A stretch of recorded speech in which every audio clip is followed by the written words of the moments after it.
1995లో ఆయన ఐటీ రంగం తీసుకొస్తానంటే ఆనాటి పాలకులు ఎగతాళి చేస్తూ కంప్యూటర్ అన్నం పెడుతుందా అన్నారు.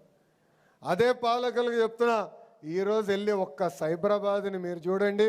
అంతెందుకు మీ కుటుంబంలోనే కనీసం 50% మంది ఆ ఐటీ వల్లనే బాగుపడటం కూడా జరిగింది. ఈరోజు అనేక పరిశ్రమలు ఆంధ్ర రాష్ట్రానికి వస్తున్నాయి. దానన్నిటికి కారణం మన నాయకుడు చంద్రబాబు నాయుడు గారు. ఒక ఆర్సిలర్ మిత్తల్ కానివ్వండి, గూగుల్ కానివ్వండి, అదేవిధంగా మనకి కాగ్నిసెంట్ కానివ్వండి, ఇలా అనేక పరిశ్రమలు ఆంధ్ర రాష్ట్రానికే సొంతం అవుతున్నాయి. మన నాయకుడు సంక్షేమ అభివృద్ధికి బ్రాండ్ అంబాసిడర్ అవుతే ఒక టీమ్ 11 ఉందండి.